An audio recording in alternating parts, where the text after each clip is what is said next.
Uh, this clip is Cults of Atheism 3.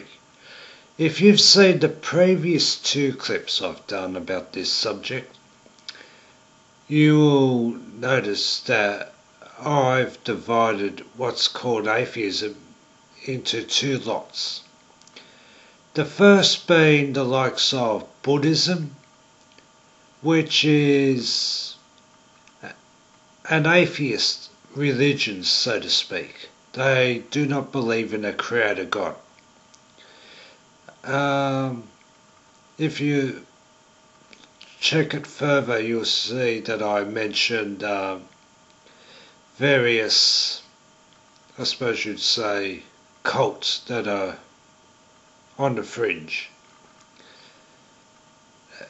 which have a variety of foundations, such as race, and you've got the likes of Scientology.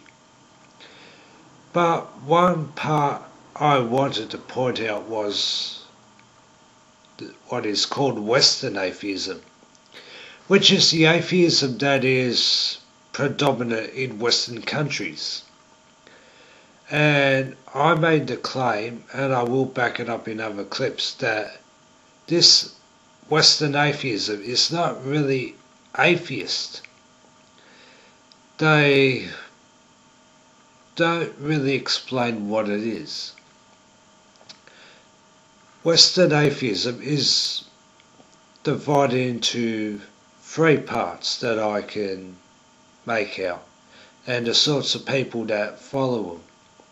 You've got anti-theism, which is the opposition to people believing in God and practicing that belief.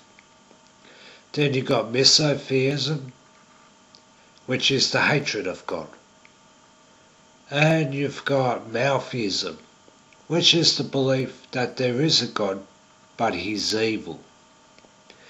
These three components make up what seems to be the overwhelming majority of Western atheism. Myself, I look at it this way. Anti-theism is simple solipsism. That is the belief that anything outside of your mind is an illusion, that it's not real. It's a type of narcissistic psychosis. A solipsist believes that they are the only existence, or their mind is the only existence, and that everything else is just a dream, and that life as we know it is just one big dream, which they are the creator of, and that they are the God. As for misotheism, the hatred of God, that is exactly what it is. People that just hate God.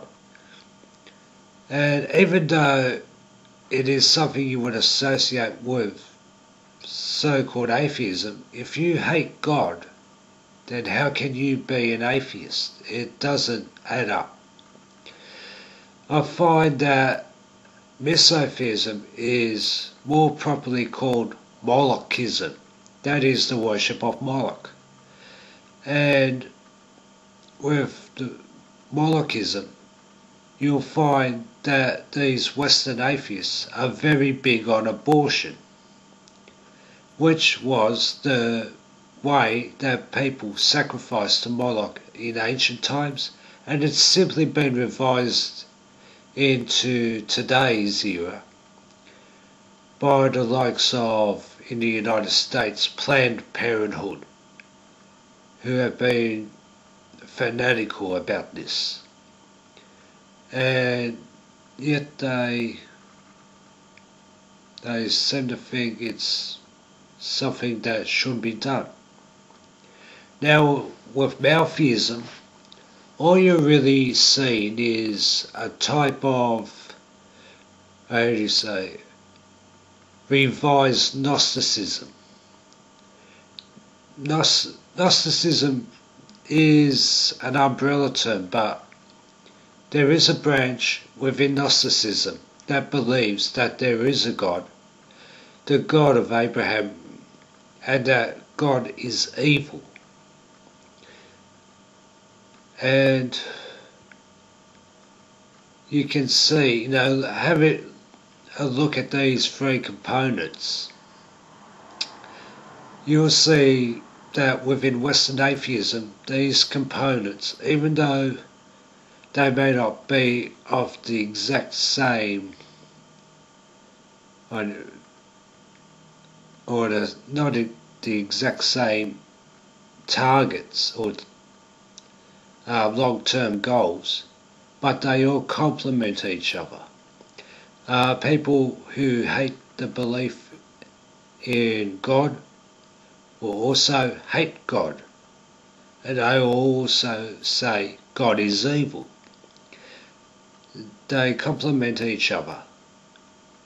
So what we call Western atheism is really just an umbrella term for those who really want to see the God of Abraham erased from history, from everybody's pool of knowledge.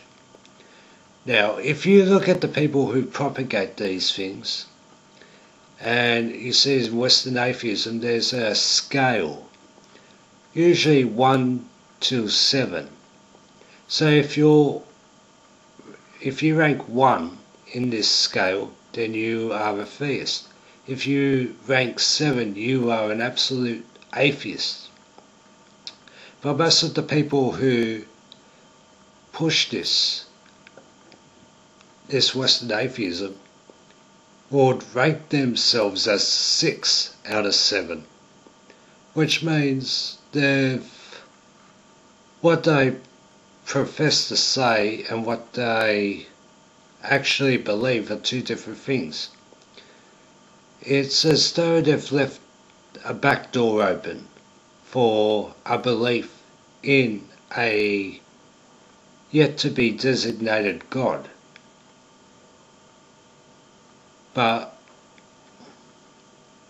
you can't really say they're atheists, and nor should they say that they themselves are atheists. So in the next series of clips, which will follow this, I'm going to be dealing with anti-theism, which is just solipsism, misotheism, which is just molochism, and maltheism, which is just a branch of Gnosticism, which sees God, or the God of Abraham to be more correctly, as evil. And yeah, we'll see where we end up.